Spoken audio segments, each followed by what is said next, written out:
Hi, everyone. This is Krista Moore with The Krista Moore Show. And this show is brought to you as a new way to learn as I interview industry experts and thought leaders, and we talk and share stories about things that are important to your health, your wellness, and your business success.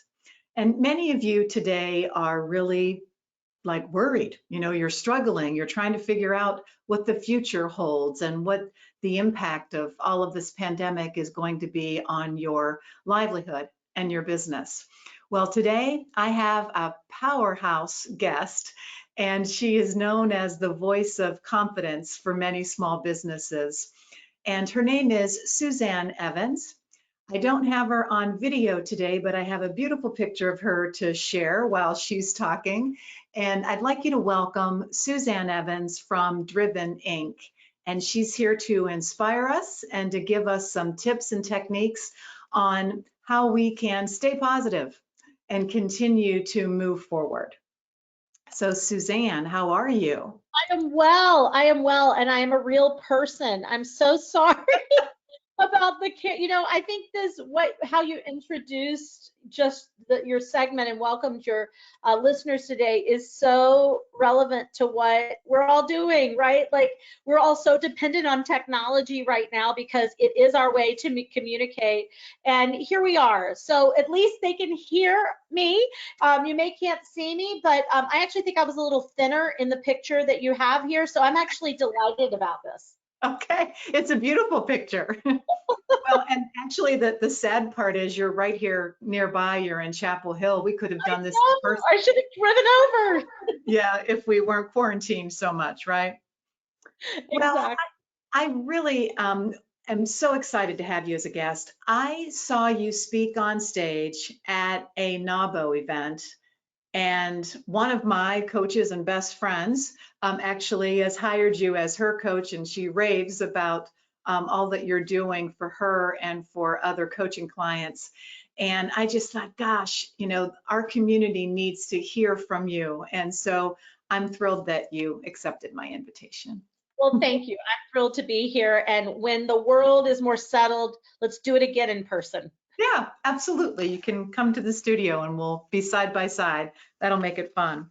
But what I'd like you to do for a moment, please, is introduce yourself, give them a little bit of your background, and so they can get to know you a little bit better and kind of where you're coming from. Absolutely. About 12 years ago, I was in a day job and I was working in the Broadway theater industry where I had an interesting job. I did not have a bad job, nor did it lack for theatricality. I was an assistant producer for Broadway theater. I had opened 5 Broadway shows, was putting Reba McEntire into Annie Get Your Gun, and Usher into Chicago, and Christina Applegate into Sweet Charity. And it was interesting, yet I was about 6 figures in debt. And I was making about $50,000 a year living in New York City, which means about $17,000 anywhere else in the country. That's right.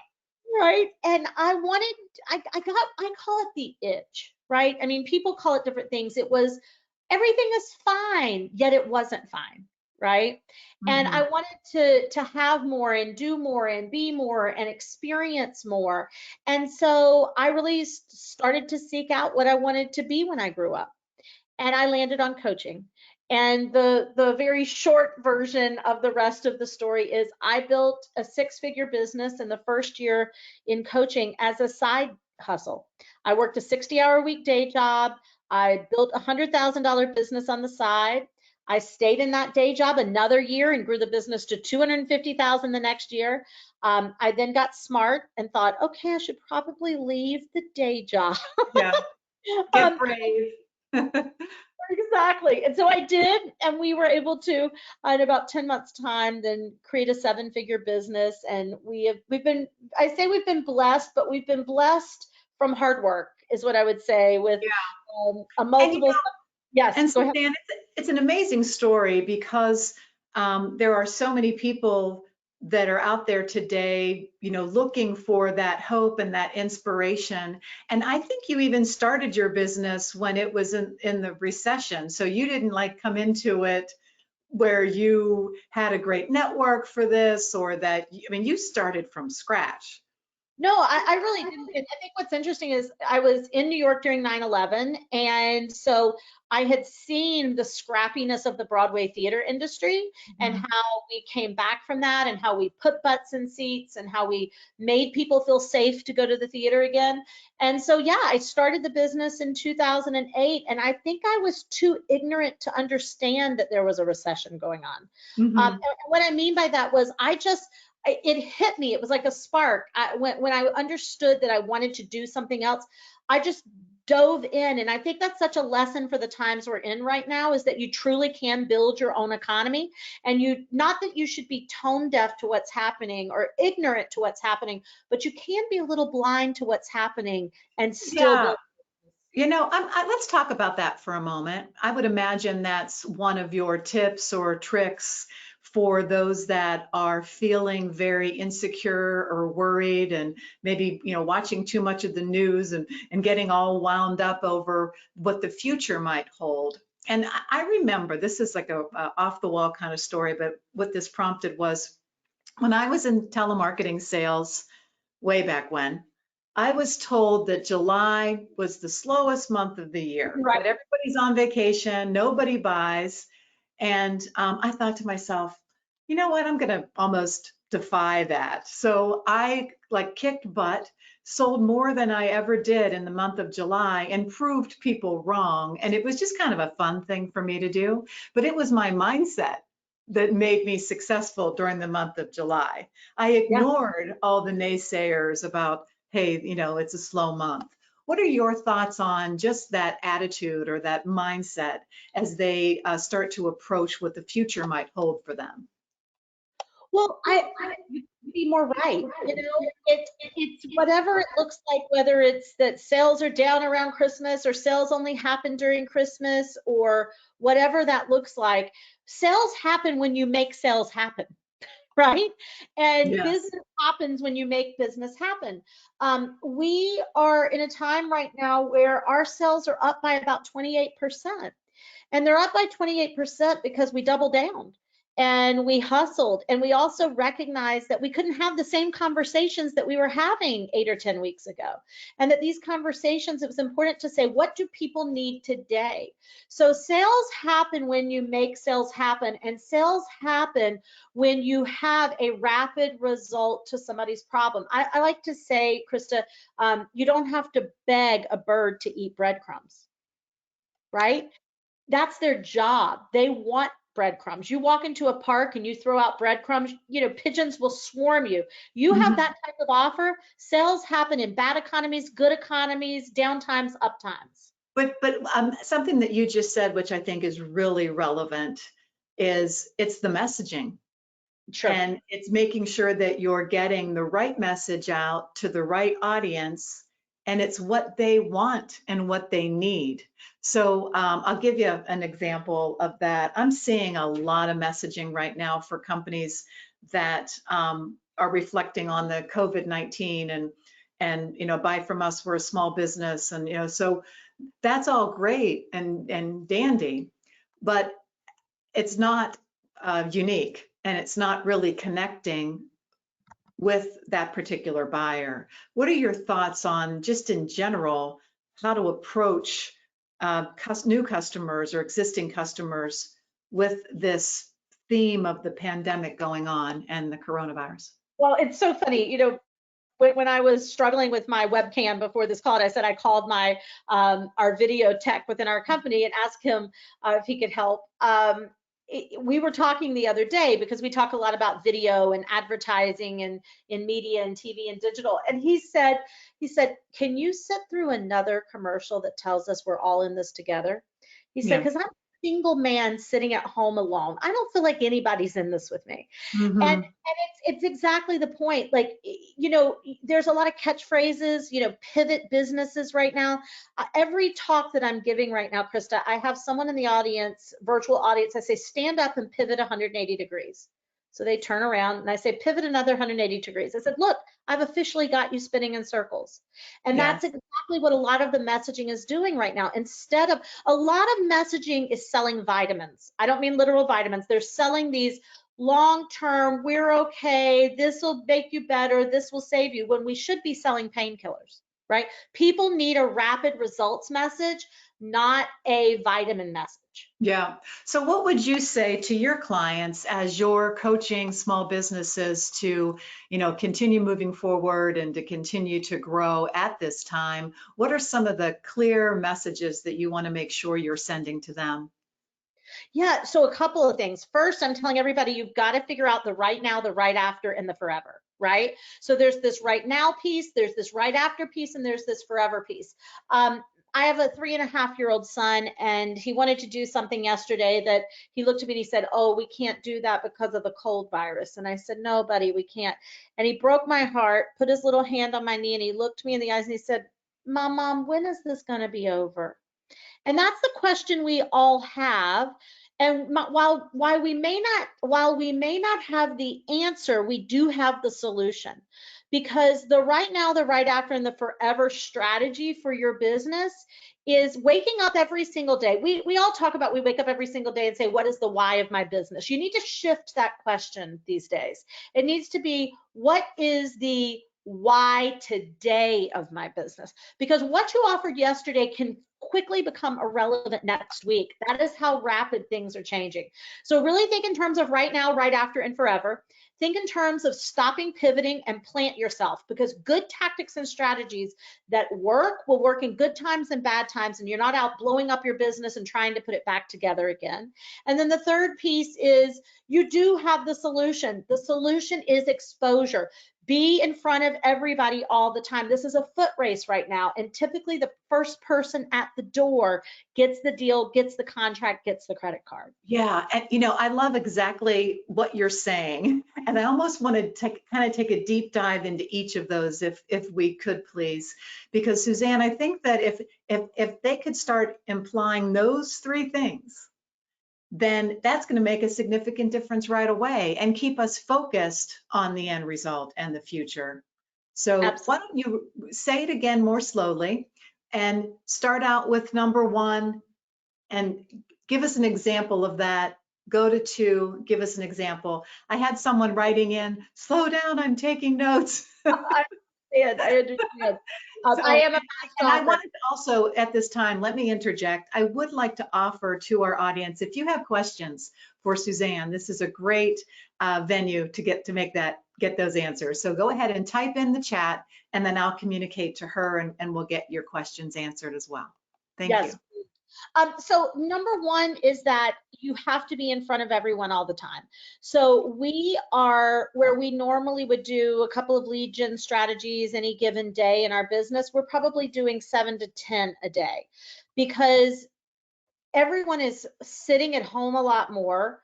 They're engaged more with shorter attention spans, right? So while they're engaged more, their attention spans are shorter, which means you've got to have facile nuggets that you can share with people to get their attention. And it's like, oh, it's on Facebook Live. Oh, it's in an email marketing. Oh, it's like this on a on a TV talk show, right? Yeah. Oh, they're everywhere. So that's number one. Well, let me take that another step further, because I think a lot of people today, let's say their business is closed. Let's say they're a service company, service business is closed. They might have took a little vacation. Hey, no one's buying, no one's visiting. I'm going to take this time to take a vacay. And maybe they've taken their eye off the ball. So first thing I'm hearing you say is make sure that you have that exposure and you kind of up level that at this time. Absolutely. I've told every single business, whether you're retail and maybe you had to step away from your store, you don't step away from exposure. You don't step away from action. You don't step away from leveraging the opportunity. Yeah, and you're right. And looking at new creative ways to get that exposure, knowing that your customers have changed, or there's a circumstance going on right now that you need to break through the noise on. So being very intentional on how you're getting that exposure. What would be another one? Um, I think you have to identify the state of being of your potential clients. And right now, this is kind of a big thought. So I'm gonna make sure I just synthesize it. There's three types of people you're selling to right now: the drowning person, the dog paddling person, and the lap swimmer. The drowning person is not a viable unit right now. They need some free help, advice, they need some support, they need a resource, and they may become a potential buyer later, but they are just trying to save their life, and they're not in an emotional state, nor are they future thinking, and they're not in a state of buying. A dog paddling person, his head is above water, but they're exhausted, they're tired, they can't really see the future. They need a bite-sized, rapid solution. So yes, they are a viable unit, but they are not looking at something 12 months from now. They're looking 12 days from now. They're looking 12 hours from now. So that's the type of offer you have to make them.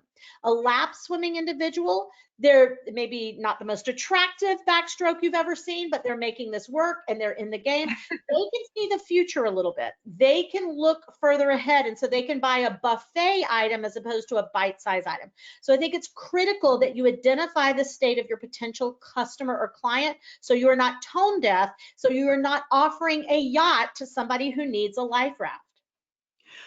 Yeah, and I think what you're saying about acting in the moment is that could change, that could shift as we're going through this cycle that's happening right now. It's And going and to. It's mhm. going to. Absolutely. And then what would be another tip that you like to offer at this time? Here's the biggest tip I can give around sales right now is Mhm. that do not lose sight of the fact that cross sells and upsells are easier to achieve and less expensive than a new sell. Yes. So right now, being in the marketplace looking for a new client or customer, and you gaining trust, and you look, and you may not be in the same exposure way you normally are, is a lot more expensive and a lot more time consuming than going, what do my current clients need? Has a new need arisen? Has a new problem arisen? And can I cross sell, upsell? And I'm seeing this, what you just described, being done very successfully firsthand. Many of our listeners are actually business to business supplies companies. So they're, office and computer supplies. And they do have like a line of safety and janitorial supplies, but I'm seeing so many clients posting and sharing a visual of their warehouse where they got all this toilet paper and they're shipping it out to their customers. And someone said the other day that never in a million years did they think that the number one selling item for their company was going to be masks, the face masks, but it is, because they're a distribution company, and that's what their customers want and need. And those that jumped on the bandwagon and started offering these to their existing customers, a new product or service, have really started to create some lifelong customers for sure. Krista, I just got off the phone a little while ago with a promotional supply company, like they do Yeah, promo products. promo They products. do all hand sanitizer, mask. They completely use this opportunity to say we have access to all of this because we used to do some fun versions of this for promo materials, Mhm. and now they're necessary. And it's not pivoting your business and blowing it up. It's shifting to be relevant. Well, and meeting the needs of Yes, your clients. yes. And it's not about you anymore. We do this, and this. It's about what you can do for them. And I love that. Something that I've heard you speak on or refer to often is the importance of connections and making lasting connections. And it really resonated with me. It's one of my key topics, which is called shipbuilding, which is really being intentional and proactive in building relationships to last a lifetime. I'd like you to take us down that path of what you've learned and why you like to apply lasting connections to many of your clients. It's really interesting. I've thought when someone steps up to be a client of mine, I've always seen that there's a time that they pay me, and then there's a time that they don't pay me. And what I mean by that is I tell them all the time, you're a client for life. I may not be able to provide all the services that I provided when you paid me, but I believe that you're a client for life. And let me be honest, Krista. in a vulnerable moment. I don't know if this is such a great move for your personal life, but for my professional life, it's been amazing. And what I mean is, I just don't let people go, right? I'm forgiving. I have boundaries, and I'm a tough cookie, so nobody's going to be running over me, but I'm forgiving, and I am always reminded that we are all humans having a human experience, doing the best we can. So every personal relationship, every professional relationship, every client relationship I've ever had, I always started off by saying, how do I make this a lifelong relationship that I can add value to? I think for the salespeople on the line, that is actually a great question to be asking yourself when you're out prospecting or Yeah, trying to generate leads. yeah. Because And if you're appealing to that need, And you know how this goes, Krista. Somebody goes totally out of the industry that you were in, and 10 years later, you find out, like, their daughter has married someone, and they bring you this lead that's like, 10 years later, and delicious and wonderful and juicy. And it's like, how can I just continue to add value to people's yeah. lives? Well, there's two thoughts I have for you on that. So I have this very deep philosophy that we are born with a purpose, and that we are given these God-given gifts, and it's up to us to try and figure out what they are so we can give them back to the world. And that Right. connections with people along that journey, that's where we learn our life lessons. And there's like the season, the reason, and the lifetime kind of philosophy. But recognizing that these connections, it's different than burning bridges, right? But it's these connections, they're important, and they've come into our lives for a reason, and we need to honor that relationship and do what we can to continue to build it and to nurture it. That's just what we need to do. And so Yeah, you're kind of preaching my language. I'm sorry, I was going to say it's good for business, but it's also just makes you a good human. That's right. And I think it really lends itself to a great conversation around H2H. We've heard about B2B and B2C. Now the new little acronym is human to human, because at the end of the day, that's really all that matters. People are going to buy from who they love and they trust and they like. And it is more that human-human connection that is going to grow businesses.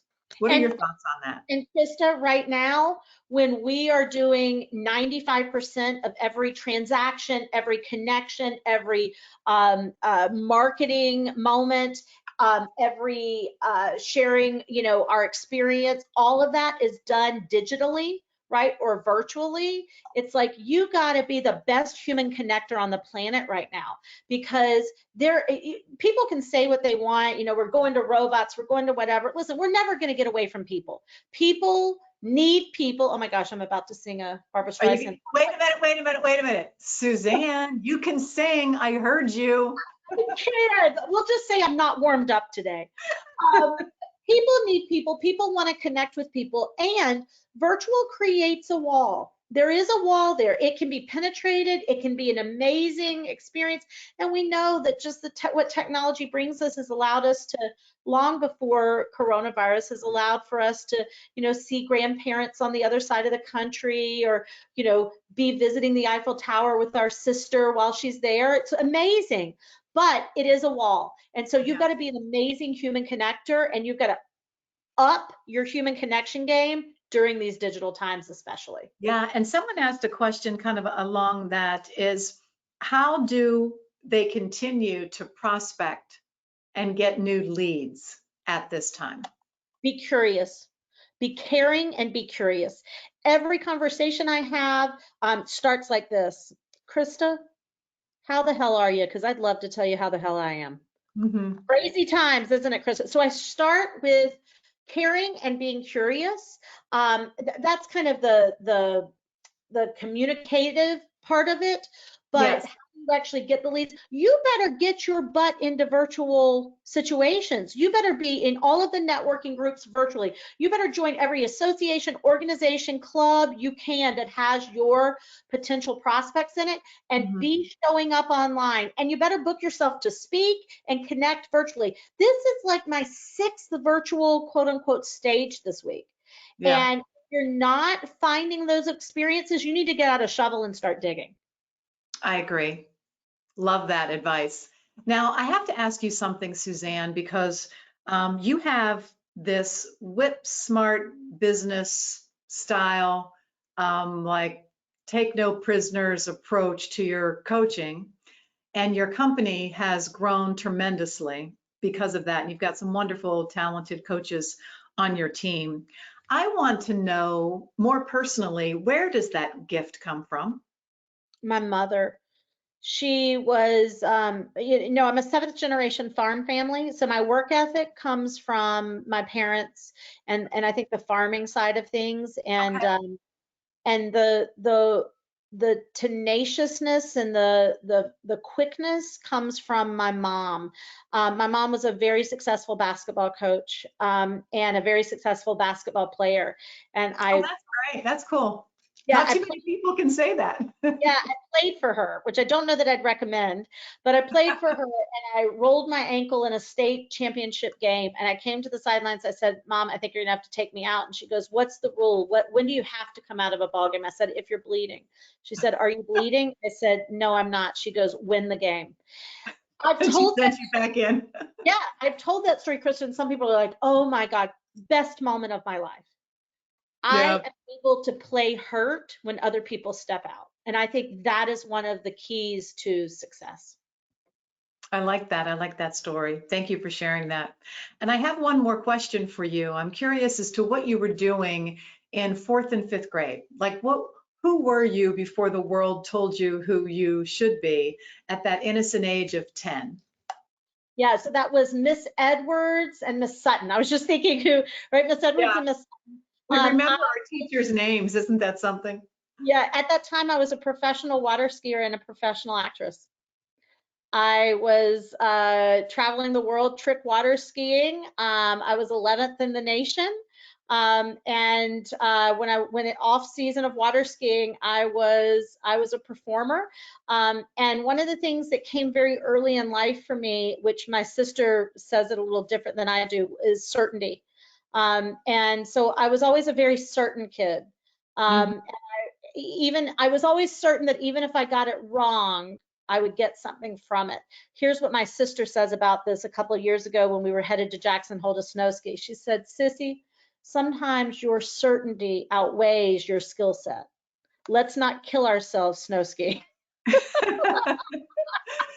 So when I hear from people that they have enjoyed a particular sport or an art, I wonder what is it about that you loved so much, right? Was it the performance? Was it the being the lead? Was it the competitiveness? I mean, what was it for you?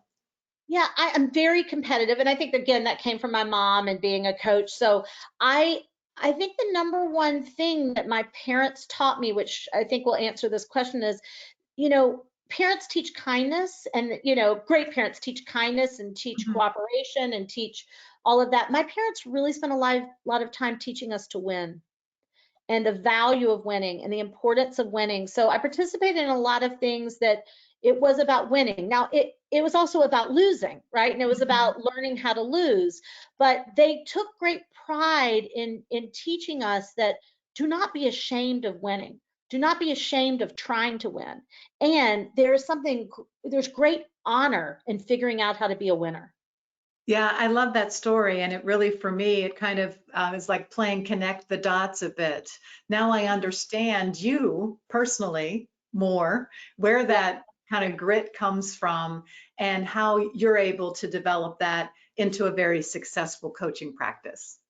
Absolutely. I think I was also, just so you know, in 4th and 5th grade, I also think I was definitely probably starting to chase boys and also getting a little bit of trouble. But Yeah. Well, anybody watching this that knows me knows I was right there with you. remember actually in 4th grade, just a side note, I just remembered this. There was a substitute teacher, and she came into the classroom and she started telling me what to do and go do this and go do that. And I was just, listening because I didn't know any different. And then I said something to her. I'm like, well, why are you making me do all of this? And she said, well, aren't you the student teacher? And I'm like, no, I'm one of the students. Wow, that's really funny. I looked a lot older than I was. So my body grew way before my mind did. But That is funny. that could be troublesome. Yes, yes. Okay, so one last question would be, if there is one piece of advice that you could give our business owners and sales professionals on the call today, what would that be? You can work yourself out of any problem. I've never been the thinnest woman in the room. I've never been the brightest. I've never been the most experienced. I have never been the biggest winner, but I've always been the one that would work the hardest. And so I've never for one moment questioned, will I get this right? Will I figure it out? Can I have success? Because you can outwork any problem. Sounds great. Thank you so much. Now, I know that you have a big event coming up, and I wanted to make sure that we communicated to our audience what that is. So tell me about the home edition of Driven.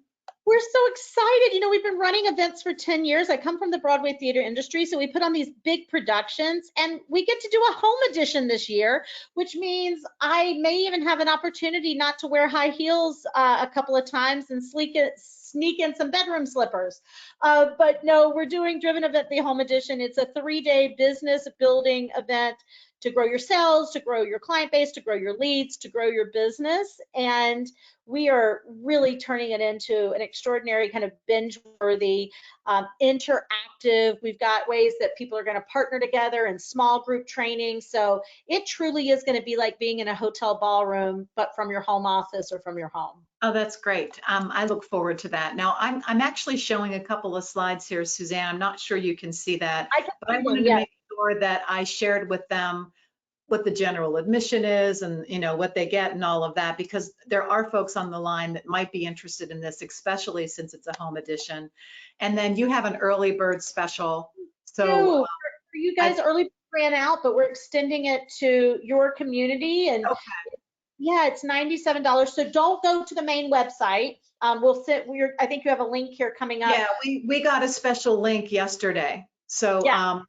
It's drivenearlybird.com, and that will get anybody that's listening in on that early bird, even though you've closed it. So write that down and go there if you're interested. And definitely go to driven.inc.com and see what the company's all about. Well, it was great talking with you. I'm sorry I couldn't see your beautiful face, but I just want you to know how much I appreciate you being a guest of mine today, and I look forward to seeing you in person soon. So thank you. During these challenging times, I did my hair, my makeup, everything. So I'll have to use it for something else. You're right. Do some more video today then, because that's what I do. My video days are Wednesdays because I have makeup and my hair's done. Exactly. Thank you for having me. It was an absolute pleasure. I appreciate it. And I want to thank everyone for joining us today. And I just wanted to give you a little bit of an update on a couple of things. I'm going to be using a new platform in a couple of months, and I'm rebranding and kind of doing some fun things on the back end. So when I'm launching my new brand, it's going to be completely live, no more registering and going through GoToWebinar. I'm going to be live streaming every Wednesday at 2 o'clock to multiple outlets. So you'll need to be following me on YouTube and also on Facebook, and you'll be sure that those will be 2 of them. And hope to see you live more often. I'm here to help you with your success in your business, and I care about you and I care about that success. So thank you so much, and I'll talk with you soon.